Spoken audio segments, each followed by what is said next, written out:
আসসালামু আলাইকুম। যেহেতু বলেছি আজকে থেকে রেগুলার ভিডিও ছাড়বো, তার জন্য লং ভিডিওটা নিয়ে আসলাম। আমার আম্মুর হাতের রান্নার রেসিপি এটা।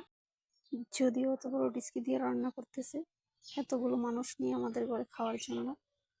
আসলে অনেকগুলো ছেলে পেলে বায়না ধরেছে যে আমার আম্মুর হাতে বিরিয়ানি খাবো। আম্মু তার জন্য এত বড় ডিস্কি দিয়ে রান্না করতেছে। প্রথমে আম্মু পেঁয়াজ এবং তেল সাথে ডালা, গোটা তেজপাতা এগুলো দিয়ে ভালোভাবে ভেজে নেওয়ার কতক্ষণ পরে দিয়ে দিল আদা রসুন বাটা, সাথে জিরা গুঁড়া এবং স্বাদ মতো লবণ, পরিমাণ মতো মরিচ গুঁড়া এবং ম্যাগি মশলাও দিয়েছিল, যেটা স্কিপ আমি নিতে পারিনি। আমি আসার আগে আম্মু এটাকে দিয়ে নিয়েছে। এখন মশলাগুলোকে ভালোভাবে নেড়ে চেড়ে কষিয়ে নিচ্ছে। কষানো হয়ে গেলে আগে থেকে ধুয়ে রাখা মাংসগুলো এখন দিয়ে দিচ্ছে। এটাকে এখন ভালোভাবে নেড়ে চেড়ে অনেকক্ষণের মতো কষিয়ে নিচ্ছে। মাংসগুলো দেওয়া হয়ে গেছে। এখন মাংসগুলোকে ভালোভাবে নেড়ে চেড়ে কষিয়ে নেবে। এখন একটি ডাকনা দিয়ে রেখে দেবে কিছুক্ষণের জন্য। আবারও ডাকনাটা খুলে এখন আবারও নাড়া দিয়ে নিচ্ছে। আগে থেকে ধুয়ে রাখা পোলাওর চালগুলো এখন দিয়ে দিচ্ছে।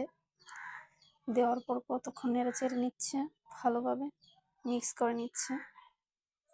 এখন আগে থেকে গরম পানি করে নিয়েছিল কুকারের মধ্যে, এই গরম পানিটা আম্মু পরিমাণ মতো এখানে দিয়ে দিচ্ছে।